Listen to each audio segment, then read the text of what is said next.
अस्सलाम वालेकुम, कैसे आप सब? उम्मीद करता हूँ सब ठीक होंगे। आज मैं आपको सियालिस टैबलेट के बारे में बताऊंगा। सियालिस या फिर टेडेलाफिल, जो इसके अंदर केमिकल होता है, जो साल्ट होता है, या फिर जो इसका जेनेरिक नेम होता है वो टेडेलाफिल होता है। मार्केट में दो तरह के PDE5 इनहिबिटर सबसे ज़्यादा यूज़ और मिस यूज़ होते हैं। एक को कहते हैं विएग्रा, जिसमें सल्डेनाफिल होते हैं, और ये जो सेकेंड जनरेशन होती है जिसको टेडेलाफिल कहते हैं, ये ब्रांड नेम से आती है, सियालिस के नाम से आती है, जिसमें टेडेलाफिल होता है। विएग्रा के ऊपर हम ऑलरेडी वीडियो बना चुके हैं। अगर आपने मेरा वीडियो नहीं देखा तो आप जाके देख सकते हैं। आज हम सियालिस के ऊपर बात करेंगे। सियालिस जो है क्या करती है, ये बेसिकली इरेक्टाइल डिसफंक्शन के लिए इस्तेमाल होती है, ED के लिए इस्तेमाल होती है। होता क्या है कि जब आपकी किसी भी वजह से इरेक्शन नहीं होती है, चाहे आप डायबिटिक पेशेंट हैं या फिर आप जो है वो हाई ब्लड प्रेशर के पेशेंट हैं, आपकी ब्लड प्रेशर को कम करने वाली दवाइयाँ ले रहे हैं, या फिर जो है आपका कोलेस्ट्रॉल ज़्यादा रहता है, या फिर अगर आप हार्ट के पेशेंट हैं, या किसी भी वजह से आपकी इरेक्शन नहीं होती है, तो दवाइयों के ज़रिए आपकी आर्टिफिशियल इरेक्शन करवाई जाती है। ये दवाइयाँ क्या करती हैं, ये बेसिकली NO जो होता है, नाइट्रिक ऑक्साइड जो होता है, उसको बूस्ट करती हैं, और नाइट्रिक ऑक्साइड आपकी जो ब्लड वेसल्स होती है वो उनको थोड़ा वाइड कर देता है, खोल देता है, वेजोडाइलेटर का काम करता है, जिसकी वजह से आपकी जो पेनिस की तरफ जो ब्लड फ्लो होता है वो बढ़ जाता है और आपकी इरेक्शन होती है। ये दवाइयाँ करती हैं।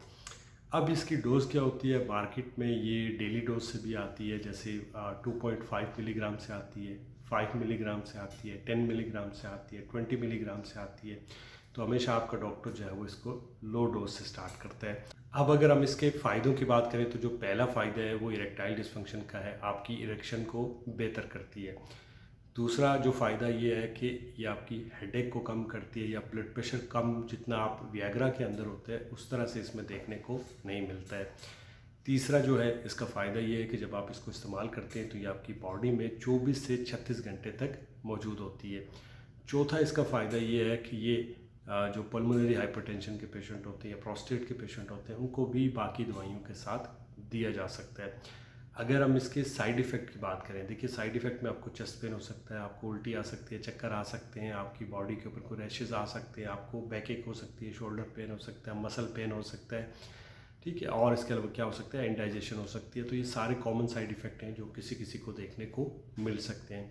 इसको इस्तेमाल कैसे करना है, इसको हमेशा सेक्सुअल एक्टिविटी के 20 से 30 मिनट पहले आपने इसको इस्तेमाल करना है, और हमेशा लो डोज़ में स्टार्ट करना है। अगर आप हार्ट के पेशेंट हैं, अगर आप जो है वो कोई ब्लड प्रेशर को कम करने वाली दवाइयाँ ले रहे हैं, या फिर आप डायबिटिक हैं, तो अपने डॉक्टर से कंसल्ट करें, उसके बाद आप इसको इस्तेमाल कर सकते हो। और अगर आपको कोई प्रॉब्लम नहीं है तो आप इस तरह की कोई भी दवाई इस्तेमाल मत किया करें, क्योंकि फिर आप डिपेंडेंट हो जाते हैं और आहिस्ता आहिस्ता फिर आपको इसकी आदत हो जाती है, और एट दी एंड जब आप शादी करते हैं तो आपके साथ बहुत सारे मसाइल शुरू हो जाते हैं। दुआओं में याद रखिएगा। अल्लाह हाफ़िज़।